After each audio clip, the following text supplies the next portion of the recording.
ونشهد أن لا إله إلا الله وحده لا شريك له والذي لا ضد له ولا ند له لا شبه له ولا شبيه له لا ولد له ولا والد له ونشهد أن سيدنا وسندنا وحبيبنا وحبيب ربنا وطبيبنا وطبيب قلوبنا وموليه وعلى آله وأصحابه وبارك وسلم الذي أرسله الله تعالى بالحق بشيرا ونذيرا وداعيا إلى الله بإذنه وسراجا منيرا لا إله إلا الله لا إله إلا الله لا إله إلا الله لا إله إلا الله لا إله إلا الله لا إله إلا الله لا إله إلا الله محمد رسول الله صلى الله عليه وسلم या रब मेरी आंखों में समा जाए मदीना या रब मेरी आंखों में समा जाए मदीना मुद्दत से मेरी दिल में तमन्ना है मदीना मुद्दत से मेरी दिल में तमन्ना है मदीना तलवार भुकटो के निकल मैदान हसीब तलवार भुकटे होके निकल मैदान हसीर दुश्मन के मुकाबिल तो लगा नारे तकबीर दुश्मन के मुकाबिल तो लगा नारे तकबीर तो मुर्द मुसलमान हो तो मुर्द मुसलमान तो मुर्द मुसलमान हो तो मुर्द मुसलमान एक हाथ में तलवार है एक हाथ में कुरान एक हाथ में तलवार है एक हाथ में कुरान मैं सूरत यूसुफ को नहीं चाहने वाला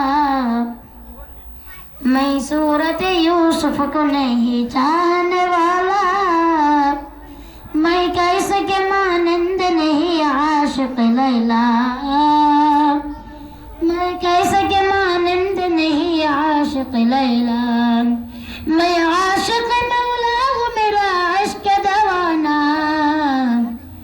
मैं आशिक मौला हूँ मेरा इश्क दवाना ऐ जुमला जहाँ जिसके तजल्ली से उजाला ऐ जुमला जहाँ जिसके तजल्ली से उजाला সম্মানিত মুআজ্জাজ হাজিরিন আজকের মাহফিলে আমন্ত্রিত এই জাতির শ্রেষ্ঠ সন্তান উলামায়ে কেরামগণ এবং আজকের মাহফিলে আমন্ত্রিত আমার মুরব্বিয়ানে আজম পর্দার আড়ালের অসংখ্য মা ও বোনেরা এবং পূর্ব সালেপুর চরমদ্দাসনের যুবক ভাইয়েরা সকলকে জানাচ্ছি আমার পক্ষ থেকে আন্তরিক শুভেচ্ছা ও মোবারকবাদ। আপনারা সবাই কেমন আছেন? পূর্ব সালেপুর জামে মসজিদ এর উদ্যোগে তৃতীয় বার্ষিক ওয়াজ মাহফিল। আজকের মাহফিলের প্রধান অতিথি হিসাবে আমাকে ডাকা হচ্ছে। আমি হাফিজ কারি নজরুল ইসলাম বিক্রমপুরী। তার আগে যিনি ওয়াজ করছিলেন মুফতি সৈয়দ জুনায়েদ আজহারি সিলেটি। আল্লাহ তাআলা আমার ভাইয়ের কণ্ঠে আরো বারাকা দান করুক। আল্লাহ তাআলা ওনার আলোচনার উপর সকলকে আমল করার তৌফিক দান করুক। আরো একজন বক্তা কথা বলেছেন হযরত মাওলানা আব্দুল জলিল সাহেব দামাত বরকাতুহু মাদ্দাজিল্লাহুল আলী মুহতামিম মদিনাতুল উলুম বালিকা মাদ্রাসা দোহার ঢাকা। আরো কথা বলেছেন হযরত মাওলানা মুফতি আলী আইয়ুব আনসারী সাহেব দামাত বরকাতুহু ইমাম ও খতিব মনির খান হাট জামে মসজিদ। আজকের মাহফিলের সম্মানিত সভাপতি হযরত মাওলানা আব্দুর রহিম সাহেব দামাত বরকাতুহু মাদ্দাজিল্লাহুল আলী মুহতামিম সালেপুর বাহরুল উলুম সিদ্দিকিয়া মাদ্রাসা। যাদের নাম বলেছি আল্লাহ তাআলা সকলের নেক হায়াত দান করুন। সকলে বলছি আল্লাহুম্মা আমিন। আরজ গুজার সাইবুদ্দিন আহমেদ উজ্জ্বল বিশ্বাস।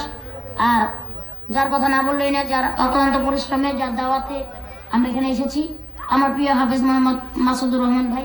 আল্লাহ তাআলা আমার ভাইকে কবুল ও মঞ্জুর করুন। সকলে বলছি আল্লাহুম্মা আমিন।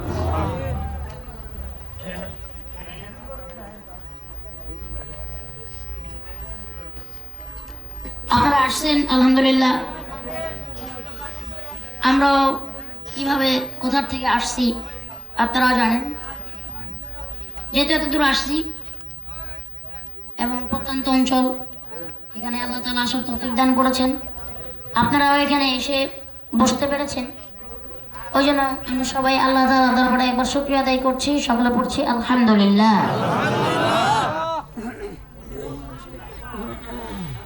দেখেন, দুনিয়াতে আপনি আসছেন, আমি আসছি, পিছনে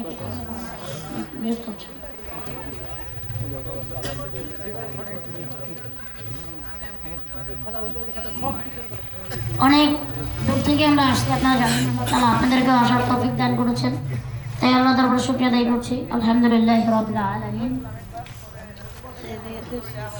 আসলে আমরা যারা আজকে এখানে এসেছি, যারা বসে আছেন, যারা শুনতেছেন, আমরা যারা বলতেছি, এখানে কেউই এই কথাটা শিওর দিয়ে বলতে পারবে না যে আগামীকাল অথবা আগামী পরশু অথবা আগামী বছর এখানে আমরা কেউ বেঁচে থাকবো, ঠিক না? দুনিয়াতে আসার গ্যারান্টি আছে, দুনিয়াতে থাকার গ্যারান্টি নেই। আজকে হয়তো দেখতেছেন আপনি আমি ভালো বসে আছি, কথা বলতেছি, এরকম আমাদের সাথে আশেপাশে অনেক মানুষ দেখেছি। বিশ্বাসী ইমানদার সে বলবে আল্লাহ আছে, আমি এটা বিশ্বাস করি। যে বিশ্বাসী না, অ্যাথিস্ট অথবা নাস্তিক, সে বলবে আল্লাহ বলতে, সৃষ্টিকর্তা বলতে কিছু নাই।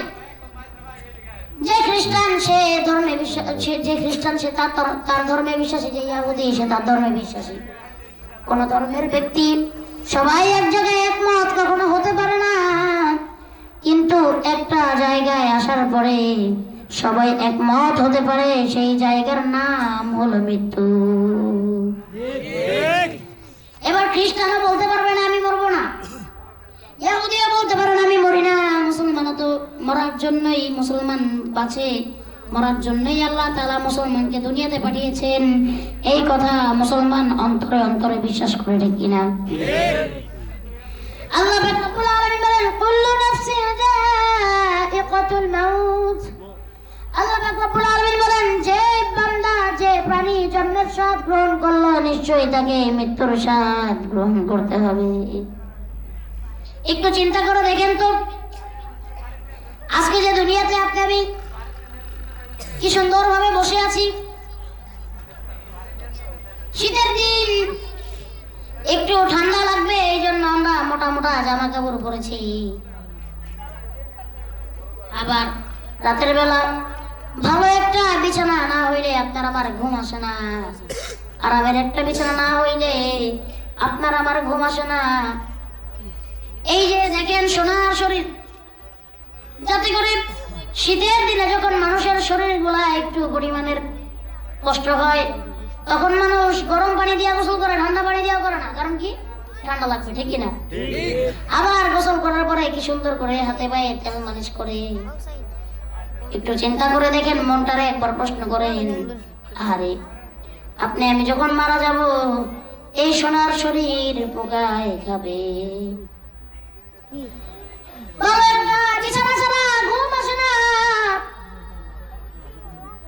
এমন একটা বিছানায় আপনাকে আমাকে অনন্তকাল ঘুমাইতে হবে, যেখানে কোনো চাদর নাই, কম্বল নাই, বালিশ নাই, যেখানে থাকবে মাটির বিছানা, আর পোকামাকড় আপনার আমার এই সোনার দেহকে কুটে কুটে খাবে।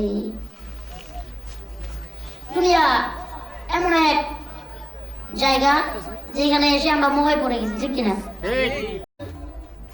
একটু চিন্তা করেন, একটু পরিকল্পনা করে দেখেন, নিজেকে নিজে প্রশ্ন করেন, আজকে দুনিয়াতে বিবি, বাল বাচ্চা, মা বাবা সবার জন্য কতই না কষ্ট করতেছেন।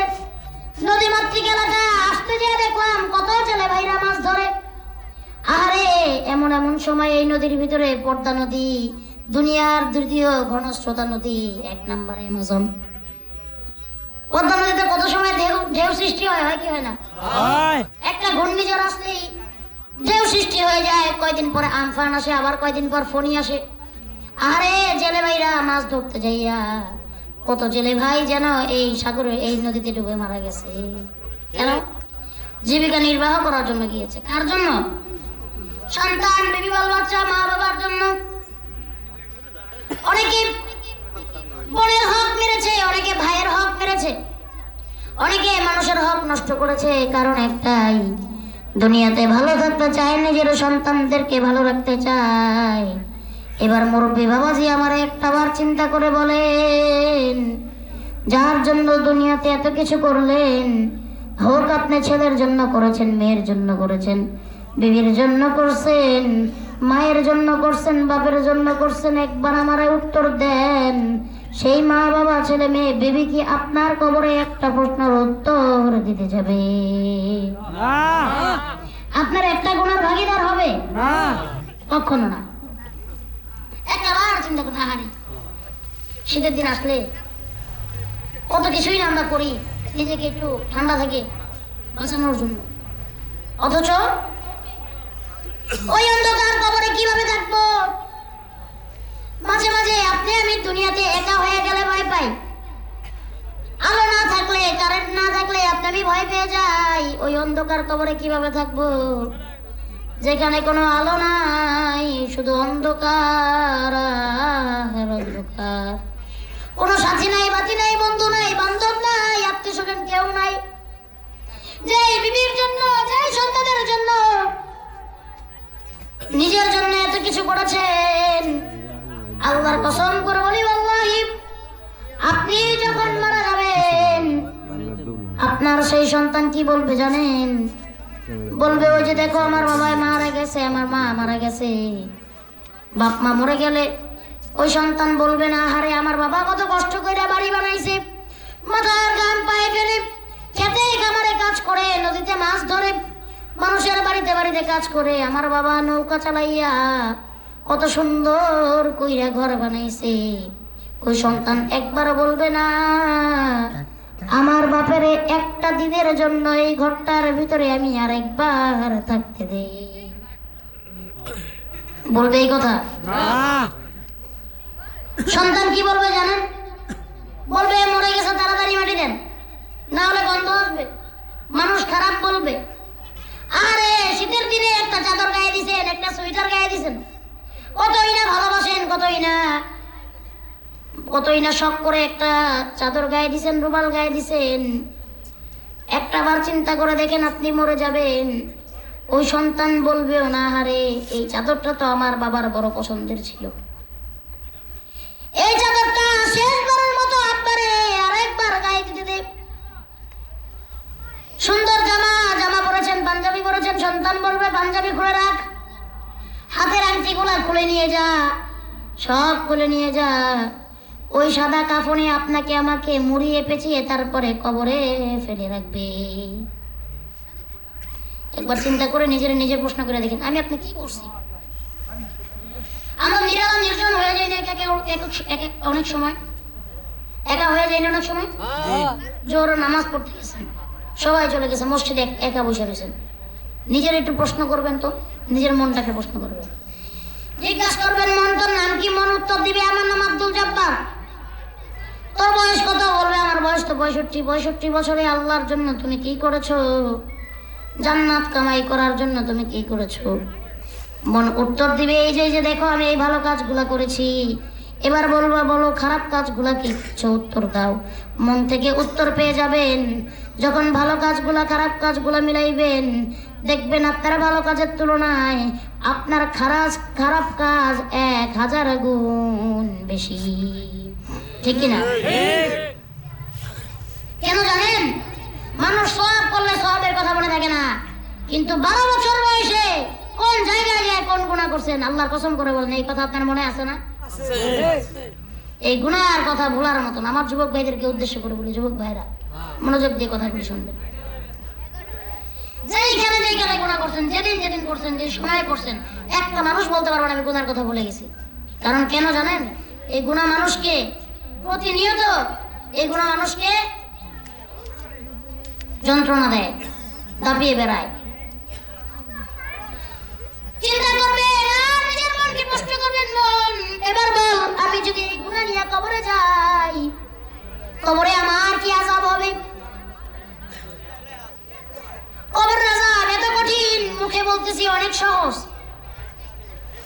ওই কবরের ভিতর আপনাকে আমাকে যখন সাপ বিচ্ছু কামড়াবে, পোকামাকড় কামড়াবে, সাপগুলো এত বিষধর ভয়ানক থাকবে।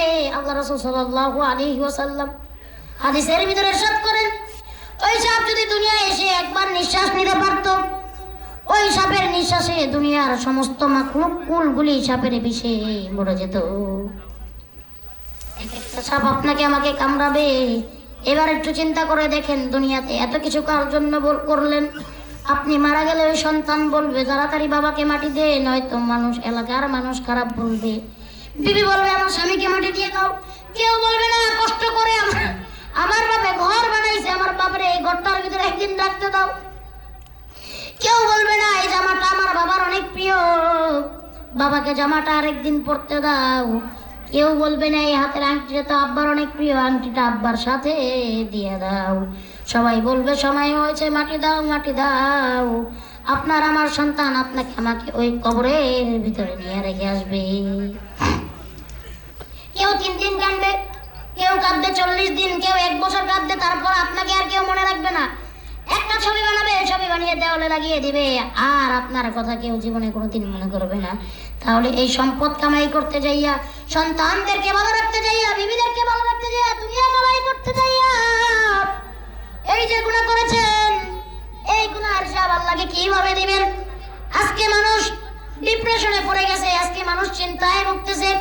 আরে এত গুনাহ করলাম, গুনাহগুলোর হিসাব আল্লাহর কাছে কিভাবে দিব? এই জন্যই তো বলি দুনিয়াতে মুমিন হয়ে বাঁচেন। মুমিন হয়ে যদি বাঁচতে পারেন, দুনিয়া আপনার জন্য প্রিয় হবে না, আপনার জন্য প্রিয় হবে জান্নাত। আল্লাহ বলেন যে এই বান্দা আখিরাতের পিছনে দৌড়াবে, ওই বান্দার পিছনে দুনিয়ার সব কিছু দৌড়াবে। যেই বান্দা আল্লাহর পিছনে দৌড়ায়, দুনিয়া তার পিছনে দৌড়ায়। আর যেই বান্দা দুনিয়ার পিছনে দৌড়াবে, তার পিছনে জাহান্নাম দৌড়াবে। ঠিক না? এই জন্যই তো আল্লাহ বলেন মান লাহুল মাওলা ফালাহুল কুল, ও বান্দা তুমি আমার জন্য হয়ে যাও, দুনিয়ার সব কিছু তোমার জন্য হয়ে যাবে। বান্দা তুমি আমার জন্য হয়ে যাও, আমি আল্লাহ তোমার জন্য হয়ে যাব। আপনাদের কষ্ট হচ্ছে? না, একটু মনোযোগ দিয়ে কথাগুলো শুনবেন, আমার দিকে নজর দেন। কেউ কারোর সাথে কথা বলবেন না। এটা জান্নাতের বাগান। এখানে আমরা কোরআনের কথা হাদিসের কথা বলতে আসছি। এখানে আমার নিজের পার্সোনাল কোনো কথা না, এখানে নিজে বুঝে আছেন হুজুরের কোনো পার্সোনাল কথা না। আল্লাহ পাক রব্বুল আলামিন বলেন, যেখানে কোরআনের কথা বলা হয়, আল্লাহ পাক রাসূলের আলোচনা করা হয়, ওই জায়গাটা দুনিয়ার সব থেকে দামি মজলিস হয়ে যায়। আল্লাহ রাসূল সাল্লাল্লাহু আলাইহি ওয়াসাল্লাম বলেন, কোরআনের কথা থেকে, আল্লাহর রাসূলের হাদিসের কথা থেকে আর কোনো জরুরি কথা এবং কোনো গুরুত্বপূর্ণ কথা থাকতে পারে না। এই যে এখানে কোরআনের কথা হচ্ছে, দয়া করে আমরা এখানে অন্য কোনো কথা বলবো না। আল্লাহ তাআলা বসার তৌফিক দান করুন। বসেন। এই যে মাফলার কোথায় যাচ্ছেন? বসেন। কোথায় যাচ্ছেন? ইস্তেঞ্জা। এবারে কি শুনতে আসতেন? যদি মনোযোগ দিয়ে না বসেন, আপনারা উঠা বসা করলে আমার তো মন মানসিকতা নষ্ট হয়ে যায়। আমি এত কষ্ট করে আসছি, কষ্টের কথাগুলো তো আপনারা বললাম না। মনোযোগ দিয়ে বসবেন, আপনারা বসবেন। আল্লাহ তৌফিক দান করুন। সকলে বলছেন আমিন। আমিন। উঠা বসা করবেন তো আমি দোয়া করে চলে যাব। ঠিক আছে তো? আর চলুন। ঠিক আছে। আল্লাহ রাসূল সাল্লাল্লাহু আলাইহি ওয়াসাল্লাম হাদিস শরীফের ভিতরে ইরশাদ করেন, আদ-দুনিয়া সিজনুল মুমিনি ওয়া জান্নাতুল কাফির। দুনিয়া হবে মুমিনদের জন্য কয়েদখানা, কাফিরদের জন্য দুনিয়া হবে বেহেশতখানা। ঠিক কিনা? ঠিক। আদ-দুনিয়া সিজনুল মুমিনি ওয়া জান্নাতুল কাফির। দুনিয়া মুমিনদের জন্য কয়েদখানা, জেলখানার মতো মনে হবে, আর কাফিরদের জন্য মনে হবে বেহেশতখানা। ঠিক কিনা? এই জন্য আল্লাহ বললেন, বান্দা তুমি আমার জন্য হয়ে যাও। আপনি দুনিয়াতে কি চান বলেন? আমাদের চাওয়া পাওয়াটা দুনিয়াতে কি? অনেক সম্পদের মালিক হইতে চান, ইজ্জতের মালিক হইতে চান, প্রতিপত্তির মালিক হইতে চান। আল্লাহ পাক রব্বুল আলামিন বলেন, বান্দা তুমি যখন আল্লাহর জন্য হয়ে যাবে, আল্লাহ তাআলা দুনিয়ায় তোমার সব শহরত দান করবেন। আল্লাহ তোমার টাকার মালিক বানাবে, আল্লাহ তোমার সম্পদের মালিক বানাবে, আল্লাহ তোমাকে ইজ্জতের মালিক বানাবে। আর যদি তুমি এই দুনিয়াতে টাকা, ইজ্জত, সম্পদের পিছনে দৌড়াও, আল্লাহ তাআলা তোমাকে এমন জায়গায় রাখবে যেটা তুমি চাও ওইটা তুমি কোনোদিন পাবা না। আর আল্লাহ পাক রব্বুল আলামিন তোমাকে এই কারণে, আল্লাহকে ভুলে যাওয়ার কারণে, দুনিয়াকে আপন করার কারণে আল্লাহ পাক রব্বুল আলামিন তোমার শেষ ঠিকানা জাহান্নামে করে দিবে। ঠিক না? এখন আসেন, আপনি আমি কত গুনাহ করেছি? আপনার আমার গুনাহের কোনো হিসাব আছে? নাই। কিন্তু আল্লাহর কাছে আপনি আমি মাফ পাওয়ার যোগ্যতা রাখি কি রাখি না? রাখি। কেন রাখি জানেন? একটু চিন্তা করে দেখেন, যে ব্যক্তি চুরি করে সে কি ভালো কাজ করে? যে ব্যক্তি ডাকাতি করে সে ভালো কাজ করে? আমার আল্লাহ পাক রব্বুল আলামিন যে চুরি করে তার উপর রাগ হয়ে যায় না, যে ডাকাতি করে তার উপর রাগ হয়ে যায় না। কারণ আল্লাহ যদি রাগ হয়ে যাইত আর তাদের উপরে এমন গজব নাজিল করতো, তারা চুরিও করতে পারতো না, ডাকাতিও করতে পারতো না। তাদের উপরেও দেখেন আল্লাহ তাআলা রাগ হয় না। তারা দেখেন প্রতিনিয়ত চুরি করে, ডাকাতি করে, খারাপ কাজ করে। আল্লাহ তাআলা দুনিয়াতে তাদের রিজিকও চালায় রাখছে কি রাখে নাই? ভালো মানুষের রিজিক আল্লাহ যেমন চালায়, খারাপ মানুষের রিজিক আল্লাহ তেমন চালায়। কারণ কি জানেন? আপনার একটা সন্তান খারাপ হইলে বুঝবেন, যেগুলো ভালো থাকে ওইগুলোর প্রতি মায়া বেশি থাকে না, মহব্বত বেশি থাকে না। যে সন্তানটা একটু বেড়ে যায়, একটু খারাপ হয়, আব্বা আম্মার কলিজাটা, আব্বা আম্মার অন্তরটা তার জন্য মায়া এবং দয়ায় পরিপূর্ণ হয়ে ভরে থাকে। অনেকের সন্তান দেখবেন কথা শুনে না, অনেকের সন্তান দেখবেন একটা বললে তিনটা বলে। আবার বাপ মারে কয় তুমি কি আমার থেকে বেশি বুঝো? আছে না নাই? জানি না। আব্বা আম্মা বলে যদি বাবা তুমি ডাইনে যাও, সে হাটে বামে। আব্বা যদি বলে বামে যাও, সে হাতে ডানে। মার কথা শুনে না, বাপের কথা শুনে না। কোথায় কোথায় আব্বা আম্মার ধমক দেয়। আব্বা আম্মা যেই জায়গায় যাইতে নিষেধ করে সেই জায়গায় বেশি বেশি যায়। আছে না নাই? একটু খবর নিয়ে দেখবেন যে ছেলেটা ভালো আছে, আব্বা আম্মার কথা শুনে ঘরে থেকে পড়াশোনা করে, ওই ছেলেটার প্রতি বাবা মার অতটুকু মায়া নাই যতটুকু মায়া ওই আব্বা আম্মার ওই খারাপ সন্তানের প্রতি আছে। এই জন্য আল্লাহ পাক রব্বুল আলামিন ঠিকই একই রকম ভাবে দায়িত্ব পালন করেন। যারা ভালো বান্দা তাদের প্রতি তো আল্লাহর মায়া আছে, কিন্তু যারা খারাপ তাদের প্রতি আল্লাহর দয়া মায়া অনেক বেশি। আল্লাহ বান্দাকে সুযোগ দেয়, বান্দা সুযোগ কাজে লাগায় না। ঠিক কি না? আল্লাহ পাক রব্বুল আলামিন বলেন, লা তাকনাতু মির রাহমাতিল্লাহ ইন্নাল্লাহা ইয়াগফিরুদ যুনুবা জামিআন ইন্নাহু হুয়াল গফুরুর রহিম।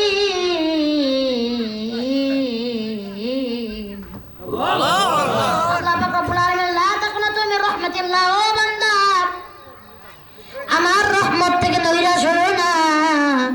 ইন্নাল্লাহা ইয়াগফিরুদ যুনুবা জামিআ, আমি আল্লাহ তাআলা নিশ্চয় তোমাকে maaf করে দিব।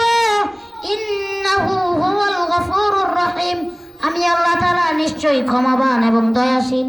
আল্লাহ তাআলা গুনাহগার বান্দাদেরকে ডাক দেয়, বান্দা আয়, আয়।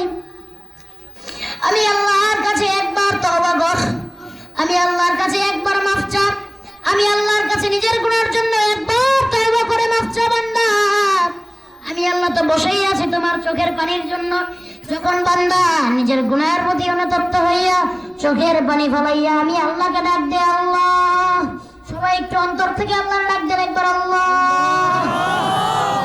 আরেকবার ডাক দেন আল্লাহ, আরেকটা বার ডাক দেন আল্লাহ। যখন বান্দা অন্তর থেকে আল্লাহকে ডাক দেয়, আল্লাহ বলে বান্দা আয়, আয়, তওবা করেছো, নিজের গুনাহের জন্য তুমি অনেক অনুতপ্ত হয়েছো, আমি আল্লাহ তাআলা তোমার গুনাহগুলোর দিকে না তাকাইয়া আমি আল্লাহ তোমার উপর রহমত করে তোমার জিন্দেগীর সমস্ত গুনাহ খাতাগুলিকে আমি আল্লাহ তাআলা মাফ করে দিলাম। এই জন্য আল্লাহর কাছে চাইবেন কার কাছে? আল্লাহর কাছে মাফ চাইবেন, ক্ষমা চাইবেন, তওবা করবেন, আল্লাহ মাফ করেন কি করেন না? আরো যারা বলেন করেন কি করেন না? অনেক মানুষ দেখবেন 5 ওয়াক্ত নামাজ পড়েও কিন্তু জাহান্নামে যাবে, আছে না নাই? অনেক মানুষ আমার মতো এমন হুজুর তারাও জাহান্নামে যাবে, আছে না নাই? আবার অনেক মানুষ গুনাহ করে আমার আল্লাহ তাআলার কাছে মাফ পেয়ে যাবে।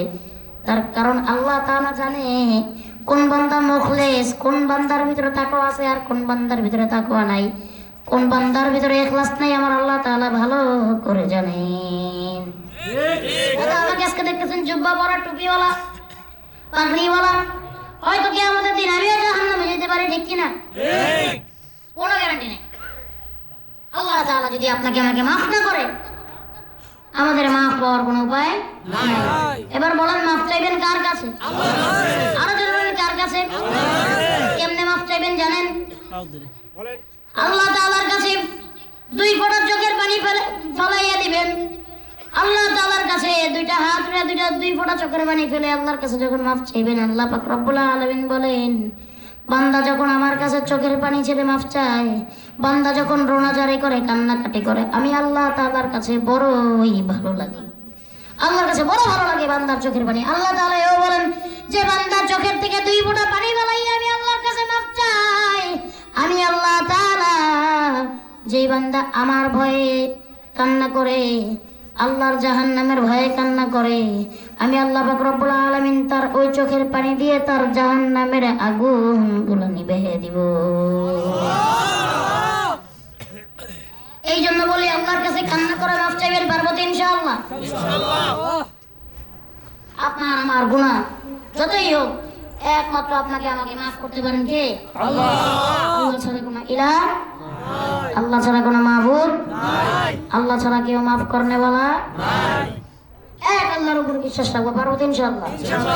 আসেন আপনাদের ওয়াকিয়া শুনে দিয়েছি। বনি ইসরাইল গোত্রের নাম শুনছেন? কোরআনে বর্ণিত আছে। বনি ইসরাইলের নামে আল্লাহ তাআলা একটা সূরাই বানায় দিয়েছে। বনি ইসরাইলের ভিতরে একজন যুবক ছিল, যুবকটার নাম ছিল কিফিল। বনি ইসরাইলের ভিতরে যত মানুষ ছিল, কোনো মানুষ ওই যুবককে পছন্দ করতো না, অনেক ঘৃণা করত, তার নাম কেউ শুনতে পারতো না। তার কারণ ছিল ওই যুবক প্রত্যেকদিন এমন কোন গুনাহ ছিল যেটা ওই যুবক না করত। ওই যুবক প্রত্যেকদিন রাতে মদ খাইতো, নেশা করত। ওই যুবক প্রত্যেকদিন রাতে নতুন নতুন নারী নিয়ে আসতো এবং তাদের সাথে জেনা করত। বনি ইসরাইলের কোনো মানুষ ওই যুবককে পছন্দ করতো না। একদিন রাতে ওই যুবক একজন সুন্দরী, অনেক সুন্দর নারীকে কন্ট্যাক্ট করে নিয়ে এসেছে, জেনা করার জন্য ভাড়া করে নিয়ে এসেছে। এমন টাকায় ভাড়া করেছে, ওই দিনের টাকায় 300 দিরহাম, যা এখন যদি হিসাব করা যেত লক্ষ লক্ষ কোটি কোটি টাকা হতো। মহিলা কত সুন্দরী এতে বোঝা যায়। 300 দিরহাম তার সাথে চুক্তি করে নিয়ে এসেছে তার সাথে জেনা করার জন্য। কিফিল যখন জেনা করার জন্য তার ঘরে মহিলাকে নিয়ে আসলো, জেনা করার পূর্ব মুহূর্তে নারী অঝরে হাওমাও করে কান্না করতেছে। কিফিল লজ্জা বলে, ও নারী, তোমাকে তো আমি ফিরিতে আনি নাই, আবার জোর জবরদস্তি করে তোমাকে পরিশোধ করব। তাহলে তুমি কেন আমার ভয়ে কান্না করো? নারী বলে, কিফিল, তুমি আমাকে যেই রকম খারাপ মেয়ে মনে করতেছো, আমি ওই রকম খারাপ না। আমি আজকে সিচুয়েশনে পড়ে আমি আজকে এইরকম কঠোরতার শিকার হয়ে তোমার সাথে জিনা করার জন্য আমি রাজি হয়েছি। কিন্তু আমি কোনো খারাপ মেয়ে নই, আমিও ভালো বংশের মেয়ে। আমার স্বামী মারা গেছে আজকে অনেক দিন, আমার সন্তানগুলোরও দায়িত্ব নেওয়ার মতো কেউ নাই। আমি মা এমন অভাবী, আজকে 3 দিন হয়ে গেছে সন্তানগুলোর মুখে খাবার দিতে পারি না। বহুত মানুষের দরবারে দরবারে দৌড়াইছি, বহুত মানুষের কাছে হাত পেতেছি, কেউ আমাকে সাহায্য করে নাই। এই জন্য আমি আর কোনো রাস্তা না পেয়ে তোমার সাথে এই 300 দিরহামের বিনিময়ে জিনা করার জন্য রাজি হয়েছি। আমি জিনার ভয়ে কান্না করি না, আমি কান্না করি আমার আল্লাহর ভয়ে। একদিন জিনা করলে, একবার জিনা করলে আমার আল্লাহ পাক রব্বুল আলামিন আমাকে যেই পরিমাণের আযাব দিবেন, জিনার জন্য আল্লাহ তাআলা যখন আমাকে ধরবেন আর জাহান্নামের ওই জ্বলন্ত আগুনের ভিতরে ফেলে দিবে, আমি আল্লাহর কাছে ওই দিন কি হিসাব দিব? জাহান্নামে আমাকে পড়তে হবে, জ্বলতে হবে, ঠিক কিনা?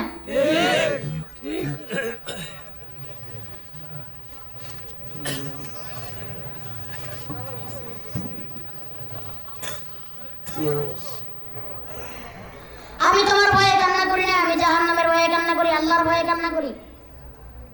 কিফিল চিন্তা করলো, কিফিলের মনের ভিতরে ভয় ঢুকে গেল, কি রে, এই মহিলা একদিন জিনা করবে, এই জন্য এত ভয়, আল্লাহর ভয়ে এত কান্না করে। অথচ আমি দিনের পর দিন জিনা করে যাচ্ছি। একদিন জিনা করার জন্য যদি আল্লাহ জাহান্নামের আগুনে জ্বালায়, তাহলে আমি যে দিনের পর দিন, বছরের পর বছর, মাসের পর মাস আমি জিনা করলাম, এই জন্য আল্লাহ পাক রব্বুল আলামিন আমাকে কি সাজা দিবেন, আমাকে কি শাস্তি দিবেন, আল্লাহ তাআলা ভালোই জানেন। ওই নারীর কথা শুনে কিফিলের ভিতরে ভয় ঢুকে গেল। এবার কিফিল তার 300 দিরহাম তাকে পরিশোধ করে বলতে লাগলো, যাও যাও, তোমাকে আমি ছেড়ে দিলাম, তোমার সাথে আমি জিনা করব না। তুমি যে আল্লাহর ভয়ে কান্না করতেছো, ভয় পেয়েছো, সেই আল্লাহর ভয়ে আমি কিফিল তোমাকে ছেড়ে দিলাম। এই 300 দিরহাম নিয়ে যাও, তোমার সন্তানদের মুখে খাবার তুলে দাও, তোমার সাথে আমি জিনা করতে চাই না। তুমি যে আল্লাহর ভয়ে জিনার জন্য ভয় পাইছো, সেই আল্লাহর ভয়ে আমি কিফিল আজকের থেকে জিনা করা ছেড়ে দিলাম, জিনা করা ছেড়ে দিলাম। যে আল্লাহর ভয়ে তুমি জিনা করতে ভয় পেয়েছো, সেই আল্লাহর ভয়ে আমি আজকে থেকে জিনা করা ছেড়ে দিলাম। মহিলাকে ছেড়ে দিল, মহিলা চলে গেল তার বাড়ির দিকে। কিন্তু মহিলা বাড়ির দিকে যাইতে দেরি, এই দিকে কিফিলের বাড়ির দরজায় আজরাইল হাজির হইয়া যাইতে দেরি নাই। আজরাইল এসে কিফিলের জানটা কবজ করে নিয়ে চলে গেছে। কিফিলের নিথর দেহ তার ঘরের ভিতরে পড়ে আছে। বনি ইসরাইলের কোন লোক তার ওই দেহকে জানাজা দিতে রাজি না, তাকে মাটি দিতে রাজি না, তাকে কবর দিতে রাজি না, গোসল করাইতে রাজি না। সবাই কয় এটা শয়তানটা মরছে, ভালো হয়েছে, অনেক খারাপ ছিল, প্রতিদিন রাতে জিনা করতো, প্রতিদিন রাতে মদ খাইতো, এই মরছে, অনেক ভালো হয়েছে। একটা দিন চলে গেল, রাত চলে গেল, কেউ কিফিলকে জানাজা দিতে রাজি না, কেউ তাকে কবর দিতে রাজি না। পরের দিন সকালে মানুষ যখন কিফিলের বাড়ির দরজার সামনে দিয়ে যাচ্ছিল, আমার আল্লাহ পাক রব্বুল আলামিন কিফিলের বাড়ির দরজার উপরে আল্লাহ তাআলা লিখে দিয়েছেন, ইন্নাল্লাহা ক্বাদ গাফারা লিল কিফিল। আল্লাহ তাআলা লিখে দিয়েছেন, আমি এই কিফিলকে আমি আল্লাহ তাআলা মাফ করে দিলাম। এই কিফিল জান্নাতি, এই কিফিলকে আমি আল্লাহ তাআলা মাফ করে দিলাম। পাবলিক মানুষ যা আছে সবাই তো অবাক হয়ে গেছে, কি রে, এই ব্যক্তি এত গুনাহ করলো জীবন ভর, আল্লাহ তাআলা তার বাড়ির দরজার উপরে লিখে দিয়েছে আমি কিফিলকে মাফ করে দিলাম। আল্লাহ পাক রব্বুল আলামিন বলে, কিফিলকে কেন মাফ করছি বান্দা জানো? কিফিলের যখন মৃত্যুর সময় হয়ে গেছে, কিফিল গেছে নিরহ হয়ে, অসহায় হয়ে, ডানে তাকাইছে দেখছে কেউ নাই, বামে তাকাইছে দেখছে সাহায্যের মতো কেউ নাই, কোথাও কেউ নাই। আসমানের দিকে তাকাইয়া কিফিল যখন আল্লাহ বলে ডাক দিছে, আল্লাহ আমি অনেক গুনাহ করেছি, আজকে আমার কেউ নাই, আজকে আল্লাহ আমি তো আমার জান কবজ করে ফেলবে, আমি তো মরে যাব, আল্লাহ ও আল্লাহ আমার আজকে কেউ নাই, আল্লাহ তোমার কাছে মাফ চাই। তুমি তো রহমানুর রহিম। ও আল্লাহ, তুমি আমার সমস্ত জিন্দেগীর গুনাহ কথাগুলি মাফ করে দাও। আল্লাহ পাক রব্বুল আলামিন বলেন, আমি আল্লাহ কিফিলের ওই মাফ চাওয়া, ওই রোনাজারি, ওই তাওবা আমি আল্লাহর কাছে এত পছন্দ হয়েছে, এত ভালো লেগেছে, আমি আল্লাহ পাক রব্বুল আলামিন ওই কিফিলের আত্মনাদ শোনার পরে আমি আল্লাহ পাক রব্বুল আলামিন ওই কিফিলকে মাফ কইরা দিলাম। তবে কিফিলের চাইতে আপনার আমার জীবনের গুনাহ বেশি না। আল্লাহ যদি কিফিলকে মাফ করতে পারে, আমাকে আপনাকেও আল্লাহ মাফ করতে পারেন কি পারেন? সেই আল্লাহ কিফিলের জন্য রহমান হয়েছে, সেই আল্লাহ আপনার আমার জন্য রহমান হইতে পারেন কি পারেন? কিন্তু হ্যাঁ, মাফ চাইতে হবে আল্লাহর কাছে মাফ চাওয়ার মতো, ঠিক কিনা?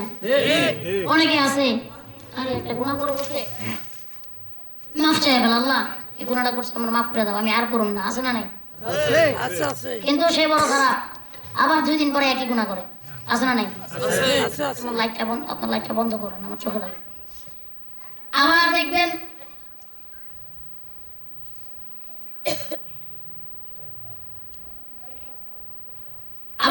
অনেকে আছে বারবার তওবা করে আবার বারবার গুনাহ করে, আছে না নাই? আপনি যখন একবার খালেস দিলে অন্তর থেকে তওবা করে আল্লাহর কাছে মাফ চাইতে পারবেন, আল্লাহ আপনাকে মাফ করে দিবেন। কিন্তু এবার বারবার করলে আল্লাহ মাফ করবে না। অনেকে কয় হুজুর আমাদের দোয়াগুলো কবুল হয় না আল্লাহর কাছে। এত দোয়া করি, আপনারা না আমাদেরকে এসে বলে হুজুর আপনারা বলেন আল্লাহর কাছে যা চাই আল্লাহ চাইলে, আল্লাহ তোমার ডাকে শুনে না, আমার দোয়াই আমি এত দোয়া করতেছি আল্লাহ আমি জানি বিদেশ যাইতে পারি, আছে না? অনেকে বলতেছে আল্লাহ আমি এত দোয়া করতেছি আল্লাহ আমি জানি একটা ভালো চাকরি পাই, আমি এত দোয়া করতেছি আমি জানি পরীক্ষায় ফার্স্ট হইতে পারি, কিন্তু তাহলে আল্লাহ তো আমার কথা শুনে না, আছে না নাই? আল্লাহ তোমাকে দিনের ভিতরে 5 বার ডাক দেয়, হাইয়া আলাস সালাহ বলে ডাক দেয় কি দেয় না? মাসের পর মাস, দিনের পর দিন তুমি প্রত্যেকদিন 5 বার করে আল্লাহর হুকুম অমান্য করো, আল্লাহর কথা তোমার কান পর্যন্ত পৌঁছায় না, তাহলে তুমি তোমার কথা আল্লাহর কান পর্যন্ত কিভাবে পৌঁছাবে? এই যে দিনের পর দিন আমরা যে হাইয়া আলাস সালাহ ডাকে সাড়া দিলাম না, এখন আপনি আমি একটা ডাক দিলে আল্লাহ কেমনে শুনবে? আপনি তো আল্লাহ ডাক প্রতিদিনই 5 বার শুনেন না, কথা বুঝে আসছে? তুমি আল্লাহর ডাকে সাড়া দিলে না, আল্লাহ তোমার ডাকে সাড়া দিবে, ঠিক কিনা? সারাদিনের ভিতরে যে আল্লাহ আপনার আমার 5 বার হাইয়া আলাস সালাহ বলে ডাক দিতেছেন, আমাদের জন্য এসো, হাইয়া আলাল ফালাহ, কল্যাণের জন্য এসো, একটা বার তো আল্লাহ ডাকে সাড়া দেন না। এমন ব্যক্তি আছে সপ্তাহে 1 দিনে সাড়া দেয় না, এমন ব্যক্তি আছে মাসেও 1 দিন সাড়া দেয় না। এবার সারাদিন যদি আপনি আল্লাহর কাছে দোয়া করেন, আপনি আল্লাহর একটা ডাকেও সাড়া দিলেন না, বছরে কতবার ডাকে সাড়া দেন নাই তার কোনো হিসাব নাই, আল্লাহ আপনার একটা ডাকে কেমনে করে সাড়া দিবে? আল্লাহর ডাকে যদি আপনি সাড়া দেন, আল্লাহ আপনার প্রত্যেকটা ডাকে আপনাকে সাড়া দেবে। হ্যাঁ, যদি আপনাদের মনে নেক মাকসুদগুলো পূরণ না হয়, বেশি বেশি নামাজ পড়তে হবে, সালাত আদায় করতে হবে, পারবো তো ইনশাআল্লাহ? আল্লাহ রাসূল সাল্লাল্লাহু আলাইহি ওয়াসাল্লাম মিরাজে গেছেন না? মিরাজ করছেন না? হ্যাঁ, আসসালাতু মিরাজুল মুমিন। আল্লাহ রাসূল সাল্লাল্লাহু আলাইহি ওয়াসাল্লাম বলেন, বান্দার জন্য, উম্মতের জন্য সালাত হলো মিরাজ। আল্লাহ সুবহানাল্লাহ বলেন না? সুবহানাল্লাহ। অনেক মানুষ আছে নামাজ পড়ে না ঠিক মতো, আছে না নাই? একদিন গেলে 5 দিন যায় না, সপ্তাহে শুক্রবার দিন পরে। আমি এদের নাম দিয়েছি শুক্র আলী, ঠিক আছে নি? হ্যাঁ, অনেক মানুষ নেতার পিছে ঘুরে ঘুরে স্লোগান দেয়, আছে না নাই? সময় বরবাদ করতেছে এর পিছনে ওর পিছনে, কিন্তু সময় বরবাদ করা উচিত কার পিছনে? আল্লাহর পিছনে সময় আপনি ব্যয় করবেন, সেটা বরবাদ না, সেটা সফল, ঠিক কিনা? আপনি তার পিছনে ঘুরে নামাজ পড়ার রোজা করেন, আছে না নাই? সব নেতা খারাপ না, ভালো নেতাও আছে, নেতা বুঝে নেতার পিছিয়ে ঘুরতে হবে। অনেকে স্লোগান দেয়, আমার ভাই তোমার ভাই, এমুক ভাই সেমুক ভাই, সেটা ফেলবে মেরে খেলবে, আছে না নাই? আমার ভাইয়ের চরিত্র ফুলের মতো পবিত্র, নামাজ পড়ে একক তো গাঞ্জা খায় বাঁচাক তো। আমার ভাইয়ের চরিত্র ফুলের মতো পবিত্র, নামাজ পড়ে একক তো গাঞ্জা খায় বাঁচাক, এমন ভাই আছে না নাই? সেই নেতার পিছে ঘুরা তুমি সময় নষ্ট করলা, কিন্তু আল্লাহ যে তোমার ডাক দিল, তুমি সেই ডাকে সময় দিলে না। অনেকে আবার চার দোকানে সময় নষ্ট করে, দুনিয়ার সমস্ত যত বড় বড় গবেষণা কেন্দ্র আছে না নাই? ওই যে দেখবেন স্পেস এক্স, সেটা হচ্ছে আপনার মহাকাশ যান নিয়ে গবেষণা করে, এর নাম হলো ইলন মাস্ক, আছে না নাই? যারা দেখবেন আমেরিকা নাসা, তারা স্পেস নিয়ে, মহাকাশ নিয়ে, দ্রুত যান গতি নিয়ে, এগুলো নিয়ে গবেষণা করে। আর যত বড় বড় গবেষণা কেন্দ্র আছে, সব থেকে বড় গবেষণা কেন্দ্র হলো আমার বাংলাদেশ, ঠিক না? সেই বাংলাদেশের গবেষণা কেন্দ্রের নাম হলো চায়ের দোকান। সেইখানে গেলে আপনি জমির দালাল পাবেন, জমির দালাল পাবেন, বিবাহ শাদী করায় সেই লোকও পাবেন, উকিলও পাবেন, ব্যারিস্টার পাবেন, কবিরাজও পাবেন, শিক্ষাবিদ, গবেষণাবিদ, সব পাবেন। ওই চায়ের দোকানের মতো নলেজ আর কোন ইউনিভার্সিটি নাই, আছে না নাই? বুঝা বুঝা এক কাপ চা খাইব। আর কই যে ওই পূর্ব সালেপুর এক হুজুর আনছিল নুরুল ইসলাম বিক্রমপুরে, সে ভালো করে আমা করে পাশ দিয়ে গেছে, ঠিক কিনা? সে চায়ের দোকানে অনেক, আমি আসতেই দেখছি ভাই, বিশ্বাস করেন। আমি কইবেন হুজুর কেমনে মিছা কথা কন, ওই দিকে আসতে, ওই যে ওই পারে যখন ছিলাম, না না ওই পারে আমি আসতেই এমপি ডাঙ্গি, ওইখান দিয়ে যখন আসছি ভাই, বিশ্বাস করেন দোকানে এত বড় একটা টিভি, এটার ভিতরে বাংলা ছবি চলতেছে। আর বাবারে বাবা, রাত্রে বাজে 7টা 8টা, মানুষ ভিড় দিয়ে বাংলা ছবি দেখতেছে, ঠিক কিনা? আবার নায়ক আর ভিলেন যখন মারামারি করে, ওই নায়ক মারামারি করতেছে, তো এক মুরব্বী বলতেছে, এই নায়ক রে ঘুষাটা আর একটু জোরে দে, আছে না নাই? খালি চাও খায় না, আরো কিছু খায়, বিড়িও খায়, সিগারেটও খায়, আছে না নাই? এইগুলো তো সময় নষ্ট হয় না। সিগারেট খাইতে খাইতে ফুসফুস ক্যান্সার হয়ে যেতেছে। পৃথিবীতে এমন কোন খাবার নাই যে খাবারের গায়ে লেখা আছে আমি ভালো না, আসেনি? যদি মাছের গায়ে লেখা থাকতো মাছ, যে আমি পচা, আমরা তো খাই না, এই বেটা তুই পচা মাছ লইছিস এতে ধরে যা, তোর মাছ কিনুমি না, আছে না নাই? যদি ফলের গায়ে লেখা থাকতো যে আমার ভিতরে পোকা আছে, আমার খাইস না, ফল আমরা মেনশন করতেন, কিন্তু তুই পোকা বা ফল আমার কাছে বেচছস, আছে না নাই? পৃথিবীতে এমন একটা খাবার যার গায়ের উপরে লেখা থাকে আমার খাইস না, তাহলে ক্যান্সার মরবি, সেটার নাম হলো সিগারেট, ঠিক কিনা? দেখবেন সিগারেটের প্যাকেটে লেখা আছে ধূমপান স্বাস্থ্যের পক্ষে ক্ষতিকর, এটা খাইলে ক্যান্সার হয়, আবার ছবিও দেওয়া আছে, আছে না নাই? আর দেখবেন ইংলিশে লেখা আছে smoking tobacco kills, this is injurious to health, এটা খাইস না, এটা খাইলে মরবি, ক্যান্সার হইব, আছে না নাই?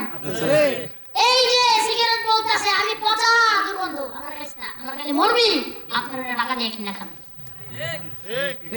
এইগুলোর পিছনে আপনারা সময় ব্যয় করেন, আর আল্লাহ তাআলার কথা আপনাদের মনে থাকে না, আল্লাহর পিছনে সময় ব্যয় করতে মনে থাকে না। আল্লাহর পিছনে এক একটা সময় ব্যয় করবেন, একটা সেকেন্ড ব্যয় করবেন। আমার আল্লাহ বলে, বান্দা একবার জিকির করবা, একবার একটা আরবি হরফে তেলাওয়াত করবা, শুদ্ধ করে পড়তে পারবা, আমি আল্লাহ তোমার আমল নামায় 10টা নেকি দান কইরে দিব। শুধু কি তাই, আবার 10টা গুনাহ তোমার আমি মাফ করব। এই জন্য অবসর সময়গুলোতে আল্লাহ তাআলার ইবাদত করবেন, জিকির করবেন, মশগুল থাকবেন, কোরআনের তেলাওয়াত করবেন। আল্লাহ রাসূল সাল্লাল্লাহু আলাইহি ওয়াসাল্লাম বলেন, আফদালুল ইবাদাতি তিলাওয়াতুল কুরআন, কোরআন শরীফ তেলাওয়াত সর্বোত্তম ইবাদত। পারবো ইনশাআল্লাহ? ইনশাআল্লাহ। কোরআন শরীফ তেলাওয়াত করতে পারবেন, নামাজ পড়তে পারবেন, জিকির করতে পারবেন। আসেন আমরা আজকে কি বিষয় আলোচনা করছি? হ্যাঁ, আল্লাহ রাসূল বলেছে, এবার আসো। আপনি যখন বলতেছেন হুজুর অনেক চেষ্টা করতেছি, গুনাহ ছাড়তে পারতেছি না, আছে না অনেক লোক? আছে। হুজুর অনেক চেষ্টা করি, তুমি না করুন না, আজকে তো সব বাদ, সিগারেট খাবো না, পাঁচ ওয়াক্ত নামাজ পড়ুন, কিন্তু হুজুর ফজরের সময় আমার ঘুম ভাঙে না, ঠিক কি না? ফজরের সময় আবার দেখবেন, এটা কিন্তু সত্যি কথা, ফজরের নামাজ না পড়তে পারলে বাকি 4 ওয়াক্ত নামাজ পড়তে মন বসে না। একদিন দেখবেন যেটা শয়তানি করে, দুষ্টামি করে, যুবক হোক বা মুরব্বী মানুষ হোক, যদি সে একদিন সকালে ফজরের নামাজ পড়ে দিয়েছে, তো আর এক ওয়াক্ত নামাজও মিস করে না, ঠিক কিনা? এই জন্য যখন আপনি নিরালায় থাকবেন, নির্দ্বিধায় থাকবেন, আল্লাহ তাআলার জিকির করবেন, আবার তাসবিহ তালিম করবেন, আবার দুরূদ শরীফ পড়বেন, পারবেন ইনশাআল্লাহ? এই সমস্ত ইবাদতগুলি করতে থাকবেন, আপনার ফ্রি সময়টা কেটে যাবে, ঠিক কিনা? আল্লাহ তাআলা আপনার আমার উপর রহমত নাযিল করবেন, রহমত বর্ষিত করবেন। এবার আসেন, এই যে দেখেন আজকে আপনার আমার কিন্তু অনেকের হায়াত কিন্তু পরে আসছে না? অনেকে 60 বছর বাঁচছেন, এখানে অনেক আমার সামনে বসে আছে অনেক মুরব্বী বাবাজিরা, দাঁড়িয়ে সাদা হয়ে গেছে, ঠিক কিনা? 60 বছর বেঁচে ফেলছেন, 65 বছর বেঁচে ফেলছেন, 50 বছর, 60 বছর, 55 বছর বাঁচছেন। আল্লাহর কাছে শুকরিয়া করেন। সামনে আর কত জীবন বাঁচতে পারবেন জানি না, তো সামনে আর নাও বাঁচতে পারেন, সামনে হয়তো আরো 5 বছর বাঁচতে পারেন, 10 বছর বাঁচতে পারেন। এখনই সময় আল্লাহ তাআলার কাছে মাফ চান এবং নিজেদের গুনাহগুলি আল্লাহ তাআলার কাছে মাফ করান। আল্লাহ তাআলা আপনাদের তৌফিক দান করুন। সকলে বলি আল্লাহুম্মা আমিন। আল্লাহ রাসূল সাল্লাল্লাহু আলাইহি ওয়াসাল্লামের কাছে সাহাবা এসে প্রশ্ন করেন, নবী গো, আমি এত চেষ্টা করি কিন্তু গুনাহ ছাড়তে পারি না। এই প্রশ্ন আপনারাও করেন, হুজুর অনেক চেষ্টা করি, কেমনে গুনাহ ছাড়তে পারবো? আল্লাহর নবী বলেন, তুমি যদি প্রত্যেকদিন অন্তত একবার হলো মৃত্যুর কথা স্মরণ করবে, মৃত্যু এমন চরম বাস্তবতা, মৃত্যুর কথা স্মরণ করে দেখবেন, যে ব্যক্তি প্রত্যেকদিন মৃত্যুর কথা স্মরণ করে ওই ব্যক্তি চেষ্টা করলেও গুনাহ করতে পারবে না। আল্লাহ রাসূল সাল্লাল্লাহু আলাইহি ওয়াসাল্লাম নিজেও প্রত্যেকদিন মৃত্যুর কথা স্মরণ করতেন, প্রত্যেকদিন মৃত্যুর কথা স্মরণ করতেন। অন্তত ঘুমিয়ে যাওয়ার সময় মৃত্যুর কথা স্মরণ করবেন যে আল্লাহ, আমি মরে গেলে আমার কি হইব, আমার কাছে কি আছে জানিয়ে আমি তোমার কাছে যাইতে পারবো? আমার কাছে এমন কি আছে জানিয়ে গেলে আমার তুমি মাফ করবা? আমার কাছে এমন কি আছে জানিয়ে গেলে আল্লাহ আমি জান্নাত পাবো? প্রত্যেকদিন একবার মৃত্যুর কথা স্মরণ করবেন। যে ব্যক্তি মৃত্যুর কথা স্মরণ করবে আল্লাহ তাআলা বলেন ওই ব্যক্তি গুনাহ করতে মন চাইবে না। পারবো তো ইনশাআল্লাহ? যারা যারা পারবো প্রত্যেকদিন অন্তত একবার হইলেও মৃত্যুর কথা স্মরণ করতে হবে। হাজির আল্লাহু আকবার। আয় আল্লাহ, আমাদের হাত রয়েছে, তুমি দেখতেছো। আল্লাহ আমাদের জিন্দেগীর গুনাহ খাতাগুলি মাফ করে দাও। আয় আল্লাহ, আমরা যেন মৃত্যুকে ভয় করে, জাহান্নামকে ভয় করে, তোমাকে ভালোবেসে দুনিয়া থেকে যেন বিদায় নিতে পারি এবং যেন তোমাকে রাজি খুশি করে জান্নাত পাইতে পারি, সেই তৌফিক আমাদের সবাইকে তুমি দান করিয়া দাও।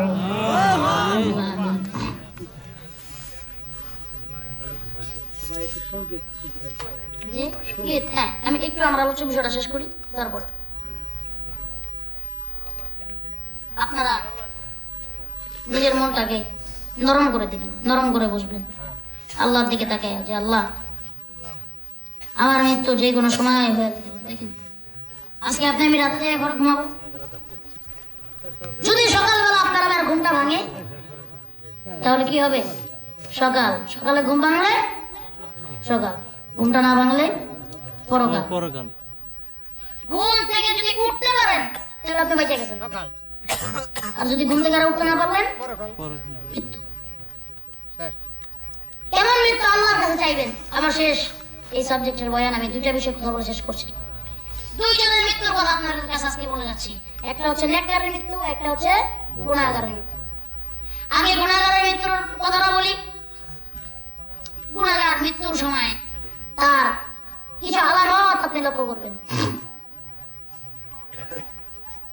একটু মনটাকে নরম করে কথাগুলি শুনবো, আমরা চেষ্টা করবো একটা ফোঁটা পানিও চোখের থেকে যদি ফেলাইতে পারি। আল্লাহ তাআলা আমাদের মাফ করুন, সকলে বলি আমিন। গুনাহগারের যখন মৃত্যুর সময় হয়ে যায়, সে যখন লাস্ট স্টেজে চলে আসে, মানে কি শেষ মুহূর্তে। এই যে মুরব্বী, আপনি কোথায় যাচ্ছেন? হ্যাঁ যান। ও মুরব্বী পান খেয়েছিল মনে হয়, বসুন। মুরব্বী পান খান, ঠিক আছে, জর্দা খাবেন না। জর্দা খাইলে পাথর বাইরে এখান থেকে। এই এত কথা কিসের এখানে?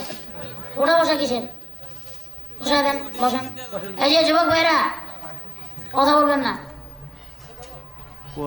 যুবকরা হচ্ছে বর্তমানে, যুবকরা যদি ইসলামের পক্ষে থাকে, কোরআনের পক্ষে থাকে, এই বাংলার জমিনের আর কোন মানুষের কোন দলের ক্ষমতা নাই বাংলার জমিন থেকে ইসলামকে উঠে দিতে পারে।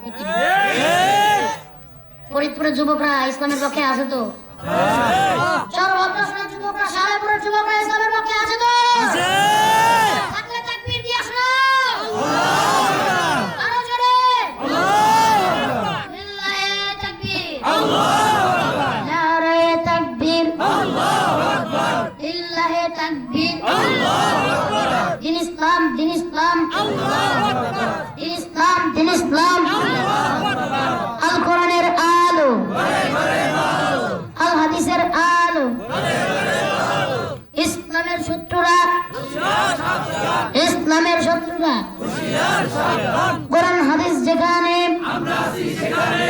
নামাজ যেখানে ওয়াজ মাহফিল যেখানে লিল্লাহি তাকবীর নারায়ে তাকবীর নারায়ে তাকবীর লিল্লাহি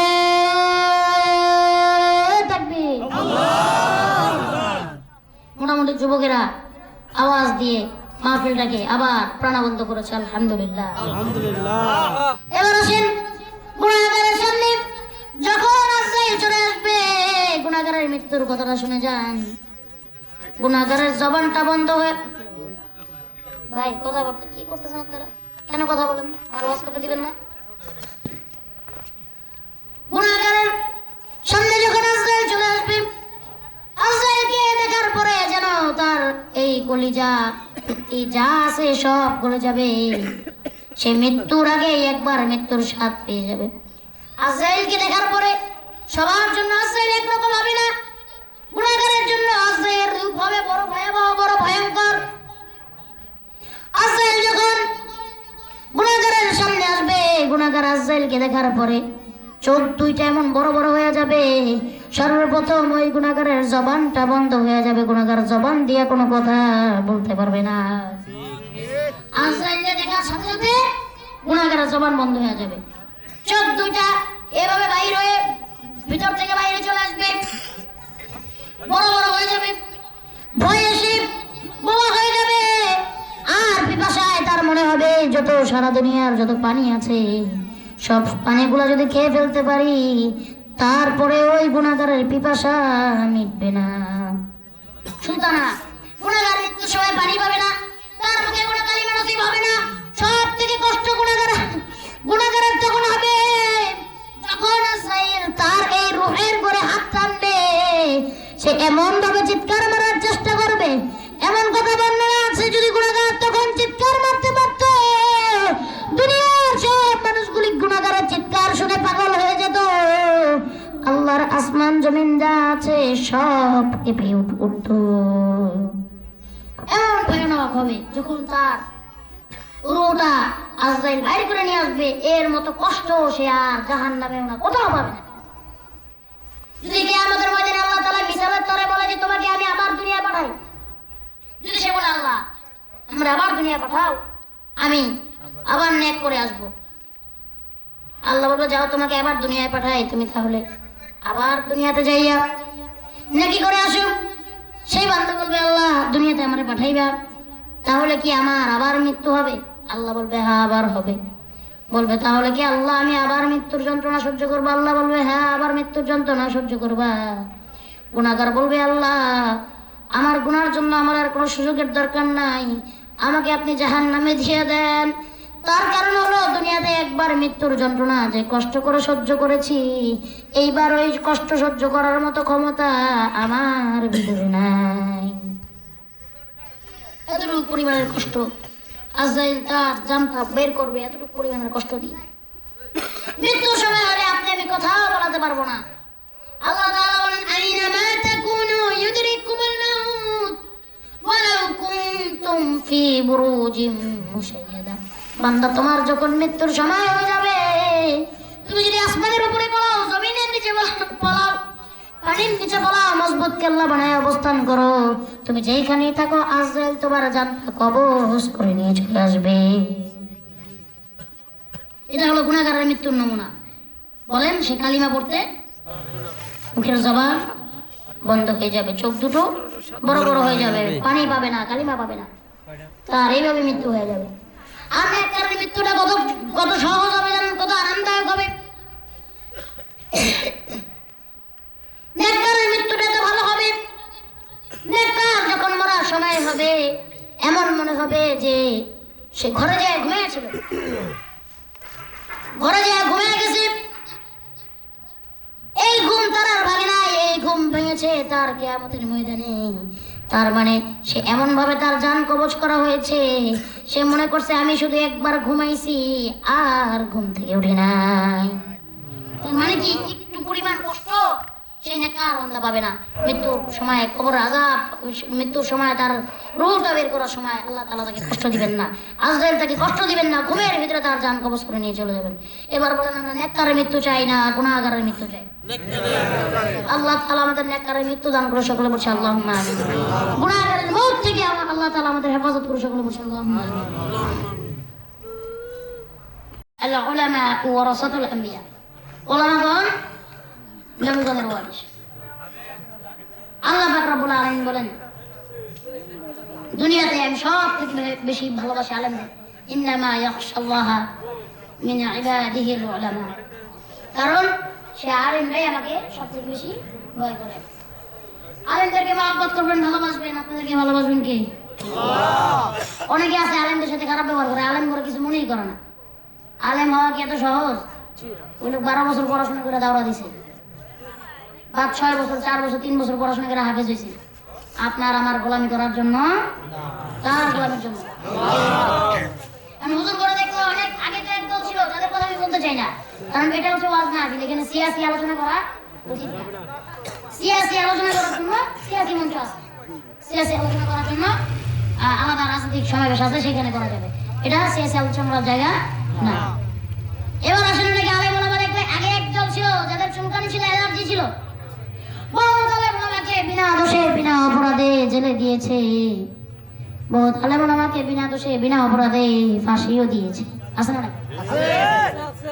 ওই দলটার পতন কেন হয়েছে তা জানি না। একটা কথা জানি, এই আলেম ওলামার মুসলিম আলেম ওলামার বরদোয়ার কারণে আজকে আমাদের এই পরিণতি হয়েছে, ঠিক কি না? আলেম ওলামাদেরকে মহব্বত করবেন, ভালোবাসবেন, তাদের সাথে থাকবেন, তাদের পাশে রাখবেন, তাদের পরামর্শে চলবেন ইনশাআল্লাহ। আসেন এবার শোনা যায়, এই মোল্লারে ছাড়া তোকে কবর দেবে না, এই মোল্লারে ছাড়া তোকে দাফন দেবে না, এই মোল্লা ছাড়া তোর জানাজা কেউ পড়বে না, এই মোল্লা ছাড়া তোর জানাজা কেউ পড়াবে না, এই মোল্লারে ছাড়া তোকে কবর দেবে না।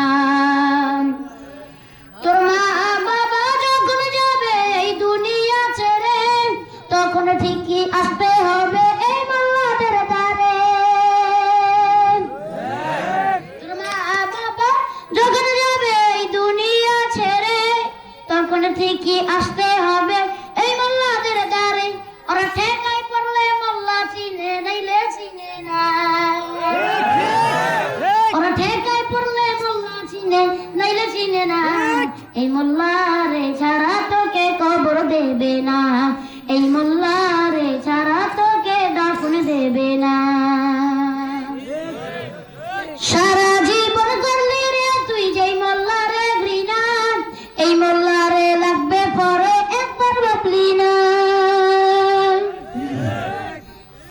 সারা জীবনে করলি রে তুই যেই মোল্লারে ঘৃণা, ওই মোল্লারে লাগবে পরে একবার ভাবলি না। এই মোল্লা না থাকিলে তোর মার বিয়া হইতো না, এই মোল্লা না থাকিলে তোর মার বিয়া হইতো না। এই মোল্লারে ছাড়া তোকে কবর দেবে না, এই মোল্লারে ছাড়া তোকে দাফন দেবে না। মারহাবা কয় না? আল্লাহ কয় না? ঠিক আছে নি? হুজুরকে মহব্বত করেন, ভালোবাসবেন। হুজুর, হ্যাঁ আমার একটা ছেলে হয়েছে, কানে আজান দিতে দেবো, কে ওখানে আপনি দিয়ে দেন আজান না? হুজুর আমার মায়ের মরে গেছে, মাইকিং করেন। আমার মায়ের মরে গেছে, হুজুর মাইকিং করেন, জানাজা দেন। হুজুর তাড়াতাড়ি গোসল করেন। হুজুর আপনি না খেলে আমার মার জানাজা হবে না। মায়ের মরনা কেউ সেট করে গেছে, মাদ্রাসার বড় হুজুর দিয়ে আমার জানাজা পড়াইবা। তো পড়াও তোমার মার জানাজা, তুমি হুজুরকে ভালোবাসো না। হুজুর ছাড়া কোনো কাম হয়নি। আর ওই যেটা কইছি যে মোল্লা ছাড়া তোমার মার বিয়া কি বইতে, আসলে তো সত্যি কথা। হুজুর নাই থাকতো কোন আপনার আব্বা আমার বিয়া কি বইতে হইতো, তোমাকে বিয়া তোমরাই করে নাও, হুজুর লাগাও গেলি সব জায়গায় হুজুর চালাও। আর কামের বেলায় হুজুর করে গালি দাও, মোল্লা মুন্সি কয়া, তারপরে ছোট করো কাক মোল্লা টাকি মৌলবি আছে না নাই? হুজুর তো বিধান করবে, হুজুর ছাড়া আপনার কিন্তু কোনো কাম হইব না, হইব নি? হুজুররা যেমন বিয়া করাইতে পারে, হুজুররা যেমন জানাজা পড়ে দিতে পারে, হুজুররা কিন্তু রাষ্ট্র চালাইতে পারে। জানা আছে নি আপনি গো? আছে। আব্দুল মুসলিম মিশরের খলিফা ছিলেন আমিরুল মুমিনিন হযরত ওমর ইবনে খাত্তাব রাদিয়াল্লাহু তাআলা। অর্ধ বিশ্ব নিয়ে শাসন করেছেন, ঠিক কি না? ঠিক। শান্তি তো আর এখন পাওয়া যায় না, মানুষ সব পাল্টে গেছে। চুলগুলো কাটো কাটো, শার্ট প্যান্ট আটো সাটো, সানগ্লাস চোখে তার যেন কোন জমিদার। সুজোরা পায়ে দিয়ে কাঁধে এক ব্যাগে নিয়ে, ঠোঁটে দেয় লিপস্টিক, হাসে শুধু ফিক ফিক। আর জোরে আওয়াজ করতে হবে। ওদিকে গেল দু চোখ, মনে হয় ভদ্রলোক, কাছে গিয়া দেখি হায় রে, কাছে গিয়া দেখি হায় রে, পুরুষ মানুষ না। কাছে গিয়া দেখি হায় রে, পুরুষ মানুষ না। মাশাআল্লাহ দাঁড়ায় আছে মিস জরিনা আপা, মাশাআল্লাহ দাঁড়ায় আছে মিস জরিনা। ও ভাই, আগের মতো শান্তি তো আর এখন পাওয়া যায় না, মানুষ সব পাল্টে গেছে, পাল্টেনি তো। আগের মতো শান্তি তো আর এখন পাওয়া যায় না, মানুষ সব পাল্টে গেছে, পাল্টেনি তো জামানা। সবাই মানুষ সব পাল্টে গেছে, জামানা ঠিকই আছে, জামানা ঠিকই আছে, মানুষ সব পাল্টে গেছে।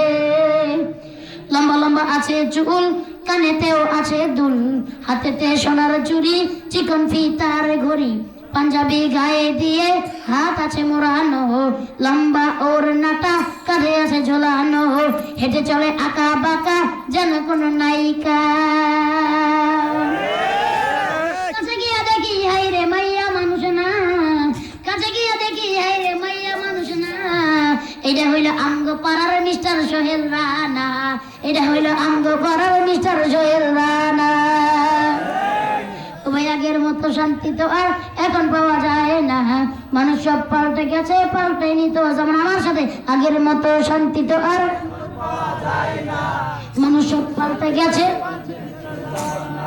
মোটা বই আছে হাতে, কলমটাও আছে সাথে, সাদা শার্ট গায়ে দিয়ে, সুজোরা পায়ে দিয়ে, জিন্সের পরেছে প্যান্ট, মনে হয় স্টুডেন্ট, পরনে আছে যে বেল্ট, গায়ে মাখে দামি সেন্ট। যায় বন্ধুর আড্ডায়, ছিনতাই করে রাস্তায়, নেশা করে ফেন্সি গেলে 8 মাস থাকে জেলে। অবশেষে মনে হইল এইটা কোনো ছাত্র না, অবশেষে মনে হইল এইটা কোনো ছাত্র না।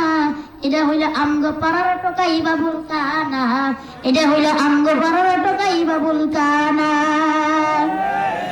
তবে আগের মতো শান্তি তো আর এখন পাওয়া যায় না, মানুষ সব পাল্টে গেছে, পাল্টেনি তো জামানা। আগের মতো শান্তি তো আর এখন পাওয়া যায় না, মানুষ সব পাল্টে গেছে, পাল্টেনি তো জামানা। মারা বাবা না কিছু হয় না।